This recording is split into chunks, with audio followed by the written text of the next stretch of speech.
ऐसा गाना भी हमारे सामने है जिसको सुनने के बाद 100 से ज्यादा लोगों ने खुदकुशी कर ली है। हंगरी से ताल्लुक रखने वाले एक सिंगर रिजोस सैरिस ने 1933 में लिखा था।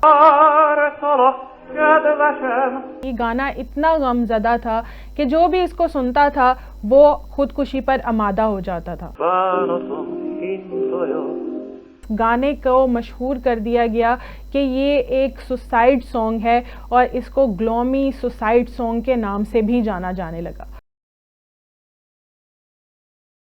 अस्सलाम वालेकुम नाज़रीन, मैं हूँ आमना ताहिर और आप देख रहे हैं टीवी टुडे डिजिटल। नाज़रीन, अगर हम फिल्में देखें तो उसके अंदर गाने जो शुमार किए जाते हैं वो कभी कभी मोहब्बत का इजहार किए जाते हैं, कभी यादगार लम्हों के बारे में बयान किया जाता है। लेकिन गाने जब भी सुने जाते हैं उनमें कुछ ना कुछ लुत्फ़ होता है, कभी मोहब्बत का, कभी खुशी का, कभी गम का। लेकिन माजी में एक ऐसा गाना भी हमारे सामने है जिसको सुनने के बाद 100 से ज़ायद लोगों ने खुदकुशी कर ली है। इस गाने का नाम है ग्लोमी संडे। हंगरी से ताल्लुक़ रखने वाले एक सिंगर रिजोस सैरिस ने 1933 में लिखा था। उन्होंने ये गाना अपनी गर्लफ्रेंड के लिए लिखा जो वो उनको छोड़ के चली गई थी, और कहा यह जाता है कि ये गाना इतना गमज़दा था कि जो भी इसको सुनता था वो खुदकुशी पर आमादा हो जाता था।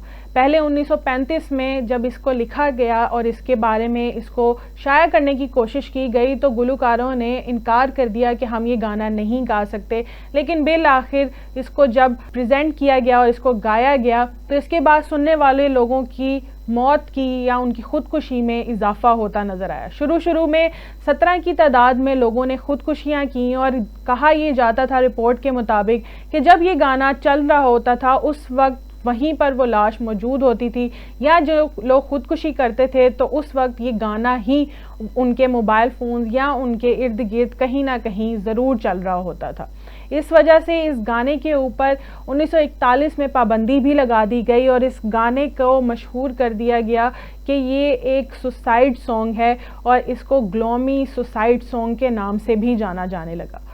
1941 में इस पर जब पाबंदी लगाई गई तो उसके बाद ये गाना बिल्कुल ही रुक गया और ख़त्म हो गया। लेकिन इसके बाद जो इसके सिंगर हैं यानी कि इसको लिखने वाले हैं रिजोस सैरिस, वो भी इसी वजह से उन्होंने खुदकुशी कर ली कि वो इतने गमज़दा थे कि अपनी गर्लफ्रेंड के छोड़ जाने के बाद उन्होंने 2 दफ़ा खुशी की अटेम्प्ट की। सबसे पहले उन्होंने अपनी ही बिल्डिंग से छलांग लगाने की कोशिश की लेकिन बिलाखिर वो बच गए और आखिर में फिर उन्होंने अपने आप को एक तार के साथ फंदा देकर अपनी ज़िंदगी ख़त्म कर दी। 1941 में पाबंदी लगने के बाद हंगरी के कातिल गाने को 2003 में इस पर पाबंदी उठा ली गई और फिर से लोगों ने इसको सुनना शुरू कर दिया। और जैसे ही गाना दोबारा से मार्केट में आया बहुत सी खुदकुशियाँ फिर से सामने आना शुरू हो गई और कहा यह जाता है कि इतनी खुदकुशियों के बावजूद भी इस पर दोबारा पाबंदी नहीं लगाई गई और अब भी ये गाना मौजूद है और लोग इसको सुनते भी हैं।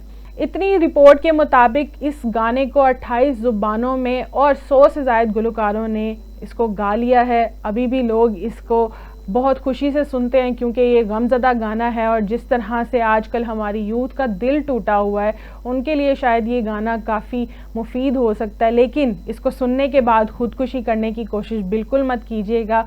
क्या हकीकत है इसमें और क्या फसाना ये तो हम नहीं जानते, लेकिन अगर आप इसको सर्च करेंगे तो इसको वाकई ही एक सुसाइड सॉन्ग कहा जाता है और इससे सुनने के बाद यही रिपोर्ट किया गया है कि 100 से ज़ायद लोगों ने खुदकुशियाँ की हैं। ऐसा खौफज़दा ये गाना है।